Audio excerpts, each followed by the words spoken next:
Hi everyone, welcome to Acumen. इस video में हम लोग होल्डिंग कंपनी के चैप्टर को कंटिन्यू करते हुए बीकॉम ऑनर्स में आए हुए लेटेस्ट ईयर्स के सम्स को सॉल्व करेंगे और देखेंगे कि डिफरेंट एडजस्टमेंट के साथ कैसे इजी तरीके से डील किया जाता है। बट ये वीडियो को देखने से पहले मैं आप लोगों को सजेस्ट करूँगा कि आप प्रीवियस वीडियोज़ को देख लें सो दैट आपको ये चैप्टर और बेटर समझ में आ जाए। लिंक नीचे डिस्क्रिप्शन पे दे रखा है मैंने। चैनल को सब्सक्राइब कर लें सो दैट आपके पास लेटेस्ट वीडियोस का नोटिफिकेशन आता रहे। So now let's start the class.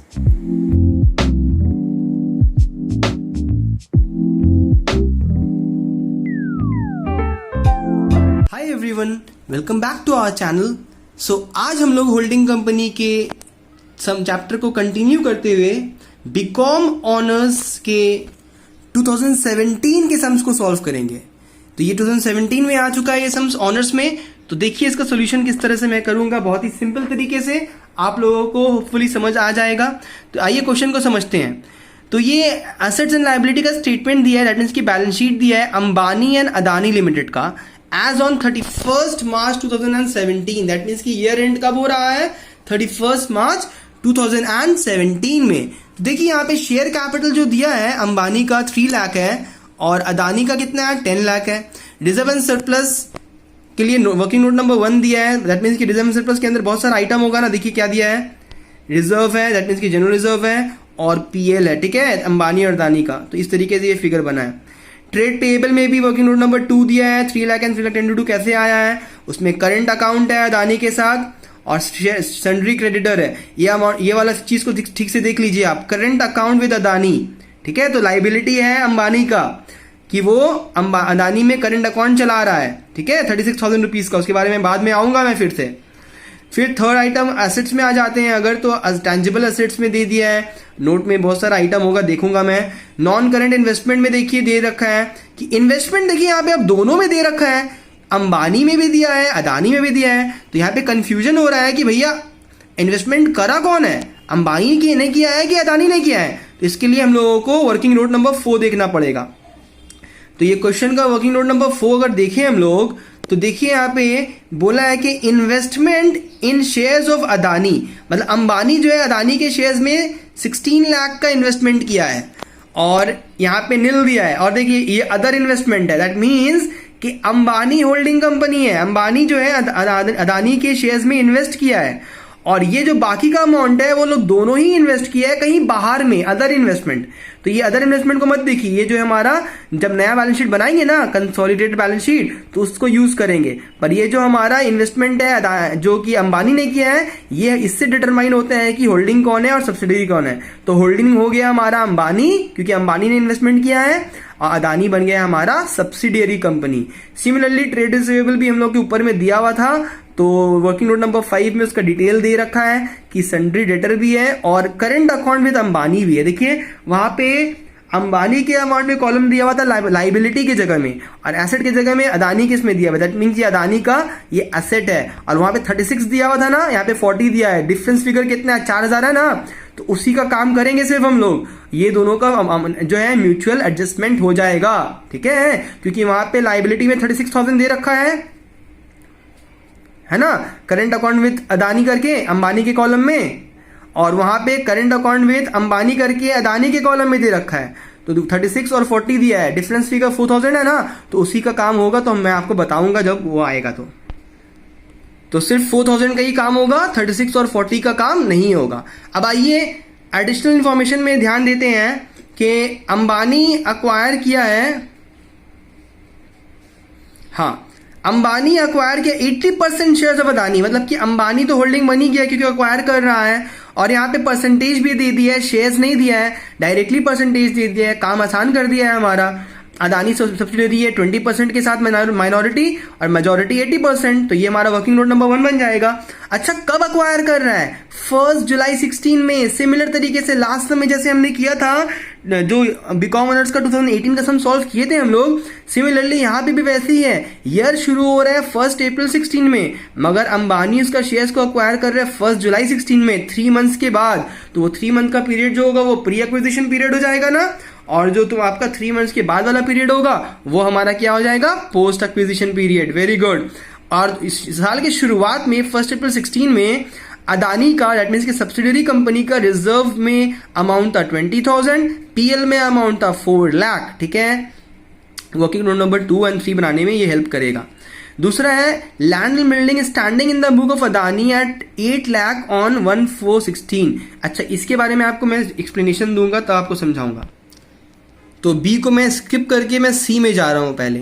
तो ये अदानी लिमिटेड जो सब्सिडरी कंपनी है वो डिक्लेयर किया है 20% का डिविडेंड। दैट मीन्स कि उसका शेयर कैपिटल में जितना अमाउंट था ना अदानी का, उसके ऊपर 20% का वो जो है देगा ये डिविडेंड, टोटल डिविडेंड। देखिए अदानी का शेयर कैपिटल था कितना, 10 लाख का था ना, तो वो 10 लाख के ऊपर, ठीक है, देगा 20% का टोटल डिविडेंड। तो हम लोग इसका काम तो लास्ट सेम्स में किए हैं, तो हम लोग को आइडिया है इस चीज का फॉर द ईयर 2015-16। और वो कब पे कर रहा है, जुलाई के वक्त। Ambani limited credited the entire amount of dividend receive from Adani limited to its sub statement of PL. PL में उसको क्रेडिट कर दिया जा रहा है। ठीक है, इसका काम कैसे होता है, जैसे हम लोग लास्ट समय में देखे हैं वैसे ही होगा। तो आइए देख लेते हैं यहां तक का पहले, उसके आगे बढ़ेंगे। सबसे पहले मैं आपको क्या कहा हूं कि 1 अप्रैल 16 से 30 जून 16 तक, तो ये पीरियड जो है वो प्री एक्विजिशन पीरियड कहलाएगा 3 मंथ का। ठीक है, क्योंकि अंबानी जो है उसका शेयर्स को एक्वायर कब कर रहा था, 1 जुलाई 16 में। तो 1 जुलाई 16 से 31 मार्च जो पीरियड होगा 9 मंथ का, वो पोस्ट एक्विजिशन पीरियड कहलाएगा। ये हम लोग काम कब करते हैं वो हम लोग देखूंगा। अच्छा, डिविडेंड के बारे में मैं क्या कह रहा हूं। सो स्टूडेंट्स, जब भी एडजस्टमेंट में डिविडेंड दिया रहे एडिशनल इन्फॉर्मेशन में, जैसे कि last year dividend paid by subsidiary company ने डिविडेंड पे किया है लास्ट ईयर का, जो कि होल्डिंग कंपनी ने क्रेडिट कर दिया है पीएल में। तो हम लोगों को ये 3 स्टेप फॉलो करना होगा कि पहले जो डिविडेंड का टोटल अमाउंट है on the share capital of the subsidiary company अपना टोटल शेयर कैपिटल के ऊपर निकालेगा। ये शेयर कैपिटल जो है क्वेश्चन के बैलेंस शीट में दिया रहता है। ठीक है, होल्डिंग कंपनी का भी दिया रहता है, सब्सिडरी का भी दिया रहता है। तो सब्सिडरी का शेयर कैपिटल के ऊपर हम लोगों को निकालना होगा, जितना भी परसेंटेज रहे, 20%, 10%, जो भी रहे, and deducted from pre acquisition PL. तो जो अमाउंट आएगा ना, इंटायर अमाउंट, पूरा अमाउंट को जो हम लोग स्टेप नंबर 2 करते हैं, वर्किंग नोट नंबर 2 करते हैं पीएल का, उसका प्री पीएल जो अमाउंट रहता है उससे सब्ट्रैक्ट कर दिया जाएगा। ठीक है, उसके बाद हम लोगों को कैलकुलेट करना होगा शेयर ऑफ मेजॉरिटी। जो डिविडेंड का टोटल अमाउंट आया उसका शेयर ऑफ मेजॉरिटी का निकालना पड़ेगा। जैसे कि मान लीजिए मेजॉरिटी 80% है, तो टोटल डिविडेंड का 80% निकालेंगे और उसको डिडक्ट कर देंगे हम लोग वर्किंग नोट नंबर 5 से, yes, capital reserve and goodwill वाले चार्ट से। ठीक है, जो हम लोग करते हैं ना, cost of investment minus capital profit minus face value of shares minus dividend होता है ना, डिविडेंड, वही डिविडेंड जो है तुम्हारा मेजॉरिटी वाला अमाउंट आएगा डिविडेंड का। ठीक है, और फिर वही मेजॉरिटी वाला अमाउंट जो यहाँ पे आया है उसको हम लोग डिडक्ट करेंगे पीएल वाले चार्ट से, जो लास्ट में बनाते हैं हम लोग working note number 6 general reserve and PL वाला चार्ट। उसी पीएल से जो हम लोग बनाते हैं PL general reserve and PL for CBS, वो पीएल से सब्ट्रैक्ट कर दिया जाएगा वही मेजॉरिटी वाला डिविडेंड का अमाउंट। ठीक है, तो ये वाला चार्ट को, ये वाला स्टेप को लिख लीजिए आप। ठीक है, उसके बाद ये सम्स को देखना। ये 1 स्टार से मैं ऐसे डिनोट किया हूं कि dividend declared and paid by Adani, मतलब सब्सिडरी कंपनी जो है हमारा, वो कितना डिविडेंड डिक्लेयर किया है अपने शेयर कैपिटल के ऊपर 20% का। दैट मीन्स कि टोटल डिविडेंड वो 2 लाख का डिक्लेयर किया है, जिसमें से होल्डिंग कंपनी का शेयर क्या है, अंबानी लिमिटेड का शेयर कितना है, मेजॉरिटी वाला 80% ऑफ टोटल डिविडेंड, जो हो जाएगा 1,60,000। तो ये 2 लाख को हम लोग प्री पीएल से लेस कर देते हैं ना, और ये जो मेजॉरिटी वाला पोर्शन है उसको हम लोग कहाँ कहाँ शो करते हैं, हम लोग जानते ही हैं कि कैपिटल रिजर्व वाले चार्ट और गुडविल वाले चार्ट से लेस करते हैं, और जनरल रिजर्व और पीएल वाले चार्ट से लेस करते हैं। ओके, फिर यहाँ वर्किंग नोट नंबर 4 में क्या दिया है, स्टॉक ऑफ अंबानी जो कि होल्डिंग कंपनी है, उसका स्टॉक में 60,000 का गुड्स परचेज किया था वो सब्सिडियरी कंपनी से। ठीक है, तो ये हम लोग का अनरियलाइज प्रॉफिट निकालने का काम आएगा, unrealise profit on stock. Number 5 में दिया है कि सन्ड्री क्रेडिटर जो अंबानी का था होल्डिंग का, उसमें इंक्लूड था 1,20,000 का परचेज फ्रॉम अदानी सब्सिडरी से वो खरीदा था, और अदानी जो है उसमें प्रॉफिट अर्न किया था 30,000 रुपीज। तो ये 30,000 को अनरियलाइज प्रॉफिट में मत यूज कर लेना, सम्स गलत हो जाएगा। अनरियलाइज प्रॉफिट हमेशा स्टॉक के ऊपर निकलता है, और ये सन्ड्री क्रेडिटर के जो परचेज किया था उसके ऊपर है। तो इसके हेल्प से हम लोग रेट ऑफ प्रॉफिट निकालेंगे, फिर रेट ऑफ प्रॉफिट निकाल के ये 60,000 के ऊपर कैलकुलेट करेंगे अनरियलाइज प्रॉफिट निकालने में, ठीक है, जैसे कि हम लोग प्रीवियस 2 सम्स में देखे हैं, ठीक है। और लास्ट में बोला है कि अंबानी लिमिटेड जो होल्डिंग कंपनी है वो रिमिट किया है चेक या कैश जो भी बोले, वो 4,000 रुपीज दे रहा है अदानी को। दैट मीन्स के ये कैश इन ट्रांजिट है। तो देखे थे ना हम लोग, करंट अकाउंट 40,000 रुपीज था और 36,000 रुपीज था, डिफरेंस जो 4,000 रुपया था उसी के बारे में बोल रहा है कि डिफरेंस फिगर को वो पे करके मैटर को सेटल कर ले रहा है। तो 36 और 40 का तो ये इसका काम नहीं होगा, बस जो डिफरेंस फिगर 4,000 रुपीज है उसी का काम होएगा। और कहाँ कहाँ आता है हम लोग जानते ही हैं, हम लोग देखेंगे जब करेंगे तो हम लोग उसके बारे में। और कॉम ऑनर्स की जो 2017 का सम्स है उसका सोल्यूशन अगर देखें हम लोग, तो पहला वर्किंग नोट नंबर 1 में डिग्री ऑफ कंट्रोल निकालते हैं। तो उसमें बोल दिया है साफ साफ कि अंबानी लिमिटेड अक्वायर कर रहा है 80% शेयर। तो वहां पे नंबर ऑफ शेयर्स तो दिया नहीं है, तो बस परसेंटेज दे दिया है। तो ये 80% मेजॉरिटी हो गया और 20% माइनॉरिटी हो गया, राइट। तो ये चीज को हम लोग को मेहनत नहीं लगा, क्वेश्चन में ऑलरेडी दे दिया है। दूसरा एडजस्टमेंट क्या होता है हम लोगों का, पीएल निकालने का। तो हम लोगों को ईयर के स्टार्टिंग में जो पीएल है उसका अमाउंट 4 लाख, ये हम लोगों को वर्किंग एडिशनल इंफॉर्मेशन में दे दिया था यहाँ पे कि पीएल का जो बैलेंस है वो 4 लाख है, रिजर्व का जो बैलेंस है वो 2 लाख है ईयर के स्टार्टिंग में। तो बस हम लोग वो पीएल का फिगर को 4 लाख को यूज कर लिए यहाँ पे। और एज पर बैलेंस शीट तो हम लोगों को बैलेंस शीट में दे दिया था सब्सिडरी का 7,20,000, वो हम लोग उसको यूटिलाइज कर लिए, ठीक है। अब हम लोग क्या करेंगे कि डिविडेंड जो पे कर रहा है सब्सिडरी कंपनी उसको प्री पीएल से लेस करते हैं। हमेशा याद रखिएगा कि टोटल फिगर जो डिविडेंड का आता है वो हम लोग प्री पीएल से लेस करते हैं, और फिर जो मेजॉरिटी पोर्शन निकालते हैं उसको हम लोग सब्ट्रैक्ट करते हैं capital reserve and goodwill chart से, और फिर जनरल रिजर्व एंड पीएल वाले कॉलम से लेस करते हैं, ठीक है। वो मेजॉरिटी वाला पोर्शन होता है। तो ये डिविडेंड का अमाउंट कैसा है वो देख लेते हैं पहले। देखिए, ये dividend declared and paid by subsidiary company जो अदानी था वो 20% किया था ना, उसका टोटल शेयर कैपिटल कितना था, 10 लाख। ये बैलेंस शीट में दे रखा है सब्सिडरी कंपनी का कैपिटल। तो 10 लाख के ऊपर 20% कितना हो जाता है, 2 लाख होता है ना। फिर उसका मेजॉरिटी पोर्शन निकालना, अंबानी लिमिटेड का क्या शेयर है इसमें, 80% है। तो 2 लाख का 80% कितना हो जाता है, 1,60,000। तो ये 2 लाख रुपीज को हम लोग कहां से सब्ट्रैक्ट किए हैं, प्री पीएल से। ये रहा, प्री पीएल से हम लोग सब्ट्रैक्ट कर लिए हैं टोटल डिविडेंड को। और बाकी जो मेजॉरिटी पोर्शन 1,60,000 है उसको कहां सब्ट्रैक्ट करते हैं हम लोग, उसको हम लोग सब्ट्रैक्ट करते हैं कैपिटल रिजर्व एंड गुडविल वाले चार्ट से। देखिए यहाँ पे सब्ट्रैक्ट किए हैं ना 1,60,000 अंबानी लिमिटेड का शेयर को, और फिर हम लोग जब उसका पीएल एंड जनरल रिजर्व वाला चार्ट बनाते हैं तो वहां पे हम लोग डिविडेंड को लेस करते हैं 1,60,000। ये जो 1 स्टार दिख रहा है वो सारा डिविडेंड का वर्किंग है, क्योंकि डिविडेंड का जब मैंने वर्किंग किया हूं तो वहां पे 1 स्टार दे दिया है। तो जहां जहां उसका वर्किंग किया है वहां पे 1 स्टार दे करके आपके समझने के लिए मैं कर दिया। वहां पे 1 स्टार है, 2 लाख रुपीज कैसे आया। सिमिलरली यहाँ पे 1 स्टार है, डिविडेंड का 1,60,000 कैसे आया, और यहाँ पर हमारा 1 स्टार है कि 1,60,000 रुपीज कैसे आया। ओके, तो ये डिविडेंड का काम आई होप समझ में आ गया होगा। अब ये वर्किंग जो एडजस्टमेंट है दूसरा, उसको समझते हैं डिटेल में।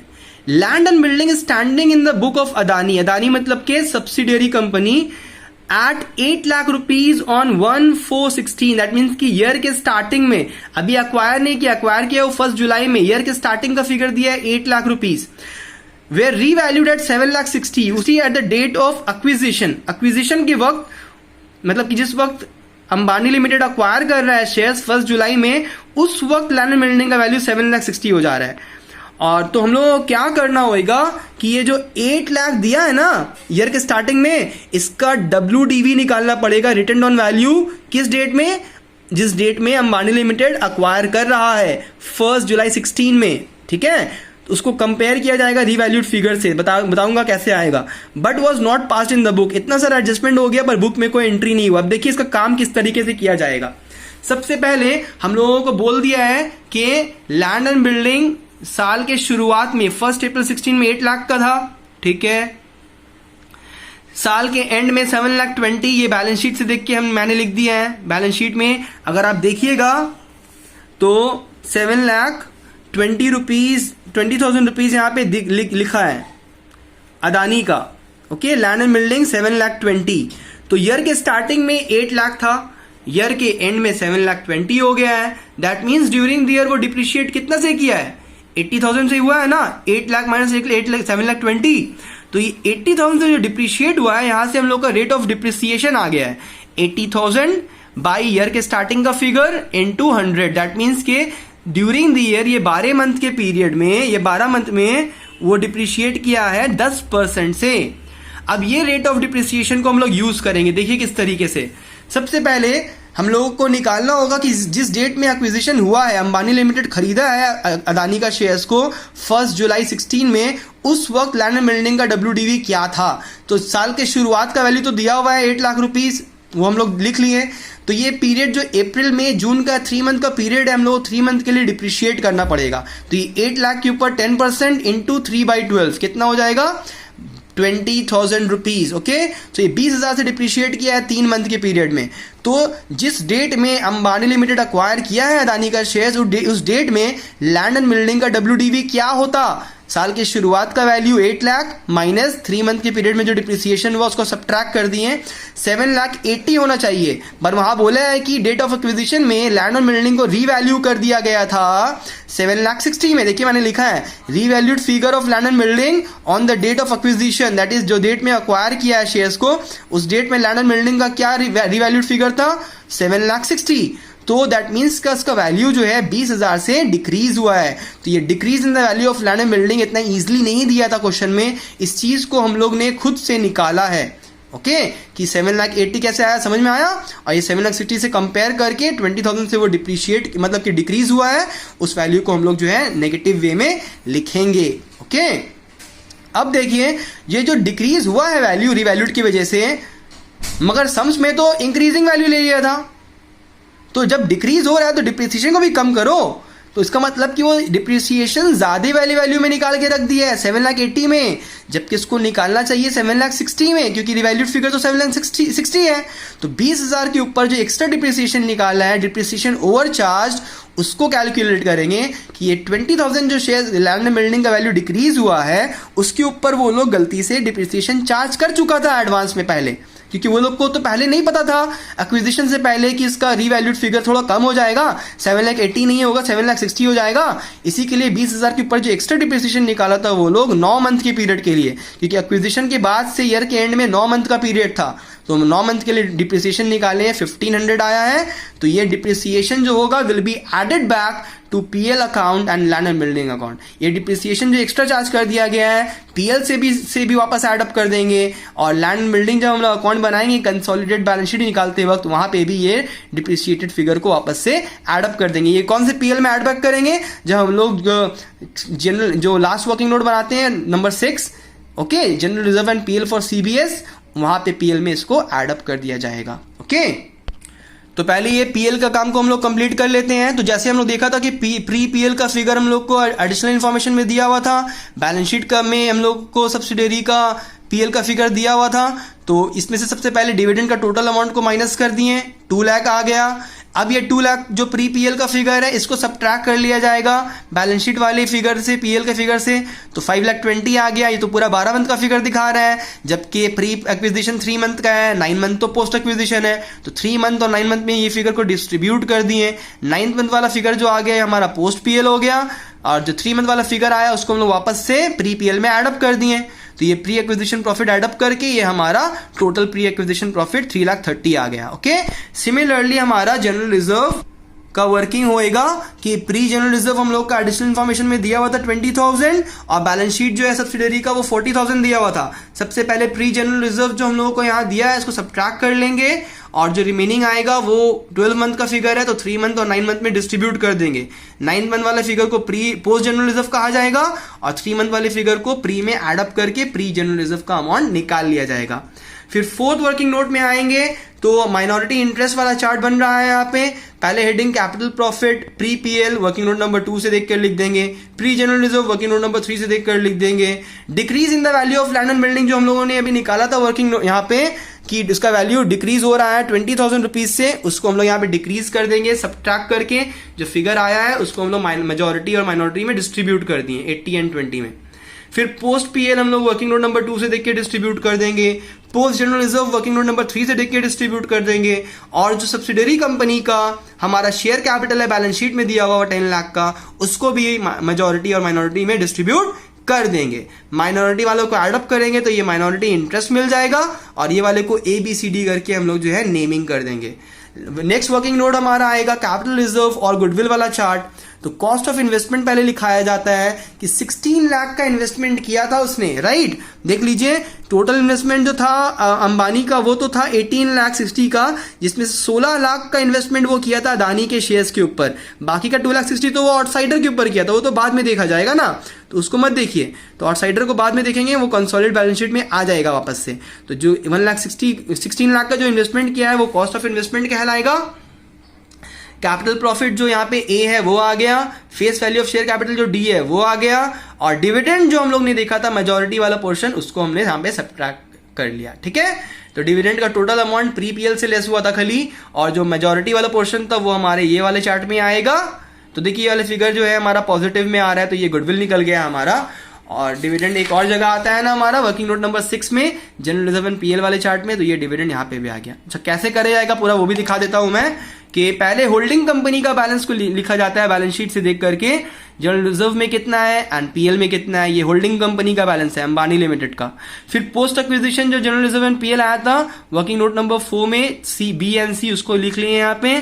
अच्छा डिप्रिसिएशन जो ओवरचार्ज हुआ था हम लोग ने यहाँ पे देखा था कि जो लैंड एंड बिल्डिंग का वैल्यू डिक्रीज हो रहा है तो उसके ऊपर डिप्रिसिएशन क्यों निकलेगा, जबकि वो लोग निकाल के रख लिया था, क्योंकि वो लोग को उस वक्त नहीं पता था कि रीवैल्यूड होने के बाद वैल्यू कम हो जाएगा लैंड एंड बिल्डिंग का। तो 7,80,000 के ऊपर डिप्रिशिएट कर लिया था ना, 20,000 रुपया एक्स्ट्रा के ऊपर डिप्रिशिएट किया था ना, तो ये जो ओवर डिप्रिशिएट हुआ था ना उसको वापस से एड बैक कर दिया जाएगा, क्योंकि जब वो ओवर डिप्रिशिएट किया था तो वो सब ट्रैक कर दिया था, ठीक करने के लिए ऐड कर दिया जाएगा। तो हम लोग जो है 1 जुलाई से लेके ईयर एंड तक जो 9 मंथ का पीरियड होता है पोस्ट एक्विजिशन पीरियड, उस पीरियड के लिए हम लोग डिप्रिसिएशन करेंगे, क्योंकि रीवैल्यू तो तुम्हारा 1 जुलाई के हो रहा है ना, तो वहां से लेके ईयर एंड तक डिप्रिशिएट होगा 9 मंथ के लिए, और ये जो एक्स्ट्रा डिप्रिसिएशन हो गया तो वापस से ऐड बैक हो जाएगा। तो देखिए मैंने यहाँ लिखा हूं कि डिप्रिसिएशन ओवर चार्ज मैंने 2 स्टार दिया है, तो 2 स्टार जो रिलेटेड है वो किससे रिलेटेड है, हमारा लैंड एंड बिल्डिंग वाले वर्किंग नोट से रिलेटेड है।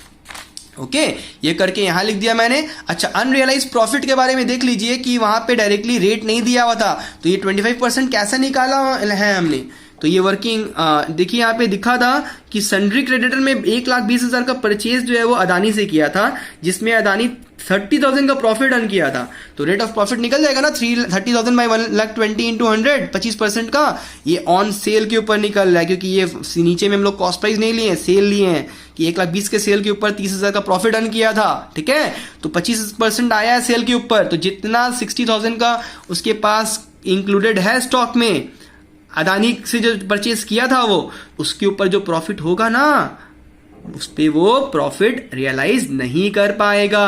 ओके तो ये इसी के लिए 60,000 जो स्टॉक है उसके ऊपर जो 25% का वो प्रॉफिट कमाया था अदानी, उस चीज को वो रियलाइज नहीं कर पाया, तो अनरियलाइज प्रॉफिट को लेस कर दिया मैंने, तो ये जनरल रिजर्व और पीएल का अमाउंट आ गया। ये करने के बाद हम लोग अब अपना कंसोलिडेटेड बैलेंस शीट में आ जाएंगे, और यहाँ पे हमने हेडिंग लिख दिया है consolidated balance sheet of holding company Ambani and its subsidiary Adani as at year end 31 March 17।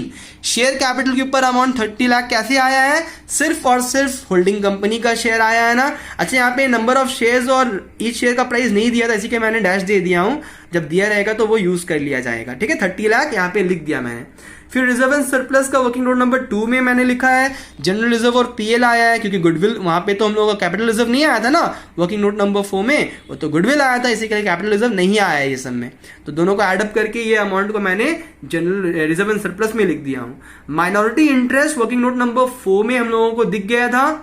अच्छा नॉन करेंट लायबिलिटी कुछ है नहीं, बस डैश दे देना आप लोग। करंट लायबिलिटी ट्रेड पेएबल है, ठीक है, तो यहाँ पे वर्किंग नोट नंबर 3 देख लीजिए सन्ड्री क्रेडिटर्स के अंदर, तो ये होल्डिंग और सब्सिडरी का अमाउंट को पहले एड अप कर लिया है मैंने, देखिए ध्यान से ट्रेड पेएबल को अगर आप देखिएगा तो ट्रेड पेएबल में दो चीज है, सन्ड्री क्रेडिटर भी है और करंट अकाउंट भी है। तो करंट अमाउंट वाली फिगर मैंने नहीं लिया हूं क्योंकि मैंने आपको बोल दिया था कि 36 और वहां का 40 एडजस्ट हो जाएगा। खाली 4000 का जो डिफरेंस फिगर है उसी का काम करेंगे हम लोग। बट यहाँ पे जो सन्ड्री क्रेडिटर का फिगर है वो यूज किए हैं 2,64,000 3,22,000 उसको एडअप किए हैं होल्डिंग एंड सब्सिडरी का अमाउंट को। और म्यूचुअल इंडेप्टनेस जो हो रहा था 1,20,000 का, जो कि एडजस्टमेंट में दिया था हम लोगों को कि 1,20,000 का सन्ड्री क्रेडिटर में इंक्लूड है अंबानी केस में, जो कि वो अदानी से खरीदा था, तो वो दोनों के सन्ड्री क्रेडिटर और डेटर में एडजस्ट हो जाएगा 1,20,000, ठीक है, म्यूचुअल इंडेप्टनेस के नाम से।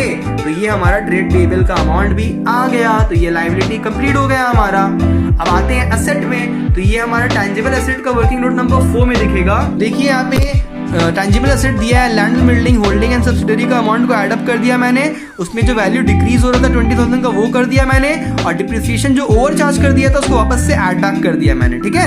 तो ये जो भी एडजस्टमेंट होता है डबल एंट्री हो गया सबका। और एक आइटम था tangible and plant and machinery, तो होल्डिंग एंड सब्सिडरी का अमाउंट को एडअप कर दिया, ये वाला फिगर और ये वाला फिगर को एडअप करके हमारा आ गया टोटल फिगर 39,03,500, जो कि हमने इस्तेमाल किया, यूज किया है बैलेंस शीट में, ठीक है। फिर इंटेंजिबल एसेट जो हमारा आया था, गुडविल आया था ना हमारा, तो हम लोग ने देखा था वर्किंग नोट नंबर 5 में गुडविल का फिगर, उसको यूज कर लेंगे सिर्फ हम लोग। तो नंबर 5 में गुडविल का फिगर लिख लिया है मैंने। तो वर्किंग नोट नंबर 5 में आप देखिएगा कि इंटेंजिबल एसेट के अंदर सिर्फ गुडविल है। फिर हमारा नेक्स्ट आइटम है नॉन करेंट इन्वेस्टमेंट। उसके अंदर इन्वेस्टमेंट देखे थे ना हम लोग कि इन्वेस्टमेंट दो तरह का किया था उसने, कि इन्वेस्टमेंट एक जो है वो अदानी के इसमें किया था 16 लाख का, और फिर दोनों कंपनी ने आउटसाइडर में भी अदर इन्वेस्टमेंट भी किया था 2,60,000 और 70,000 का। तो ये जो अदर इन्वेस्टमेंट है वो हमारा आ जाएगा इन्वेस्टमेंट के, नॉन करेंट इन्वेस्टमेंट के अंदर, जो कि नोट नंबर 9 में हम लोगों को दिखेगा, ठीक है। Non current investment other investment के करके दोनों को एडअप करके हमने लिख दिया है, ठीक है। और फिर हमारा आएगा इन्वेंट्रीज नंबर 6। तो नोट नंबर 6 में इन्वेंट्रीज को देखिए, होल्डिंग और सब्सिडरी का अमाउंट को एडअप किया हूँ और अनरियलाइज्ड प्रॉफिट ऑन स्टॉक जो आया था उसको सब्ट्रैक्ट किया हूँ। ये अमाउंट हमने इस्तेमाल किया हूँ इन्वेंट्री के अंदर। फिर ट्रेड रिसीवेबल नंबर 7 है, जो कि हम लोगों को यहाँ पे दिख जाएगा, सन्ड्री डेटर है, होल्डिंग एंड सब्सिडरी का अमाउंट को एडअप कर दिया हूँ। और जो करंट अकाउंट था उसको नहीं लिखा हो। देखिए ट्रेड रिसीवेबल के अंदर दो चीज था, सन्ड्री डेटर भी था, करंट अकाउंट भी था। तो करंट अकाउंट तो एडजस्ट हो गया 36 और 40 में, 4,000 का डिफरेंस अभी मैं बताऊंगा आप लोगों को। सन्ड्री डेटर का अमाउंट जो है 12 लाख और 2,76,000, उसको मैं यूज कर रहा हूँ यहाँ पे एडअप करके म्यूचुअल इंडेप्टनेस 1,20,000 को सब्ट्रैक्ट कर दिया हूँ। और फिर कैश एंड कैश इक्विवेलेंट जो हमारा 4,34,000 है, वो कैसे आया है, तो देखिए cash and cash at bank जो था हमारा एक होल्डिंग और सब्सिडरी का एडअप कर दिया हूं, और उसमें जो 4,000 रुपए का जो आप देखे थे ना करंट अकाउंट का डिफरेंस, वो कैश एंड ट्रांजिट करके हमारा यहाँ पे एडअप हो गया है, ठीक है। तो ये जो है हमारा एडजस्टमेंट में तो नहीं था, ये तो सिर्फ हमारा बैलेंस शीट का डिफरेंस फिगर था, इसी के लिए इसमें डबल एंट्री नहीं हुआ है, सिर्फ एक ही जगह आया है, ठीक है। अगर एडजस्टमेंट में रहता तब हम लोग जो है इसको आपका जाकर डबल एंट्री बाद में करते हैं, ठीक है। तो ये हम लोगों का बैलेंस शीट का डिफरेंस फिगर था, तो यहीं पे एडजस्ट हो गया। तो इस तरीके से हम लोग बैलेंस शीट को कंप्लीट करके बैलेंस शीट का एसेट्स एंड लायबिलिटी को टैली कर दिया हूं। तो इस तरीके से हम लोगों का बीकॉम ऑनर्स 2017 का सम्स क्लियर हो गया है। फिर भी अगर आप लोगों को कुछ भी प्रॉब्लम हो तो आप जो है नीचे कमेंट सेक्शन में कमेंट कर सकते हैं, मैं आपका वो क्यूरी को सॉल्व करने का कोशिश करूंगा। और आप हमारे चैनल को सब्सक्राइब कर लें, वीडियो पसंद आया हो तो वीडियो को लाइक कर लें। और फिर मैं आप लोगों के लिए बीकॉम ऑनर्स का 2016, 15, 14 और भी सम्स लेके आऊंगा। Thank you students.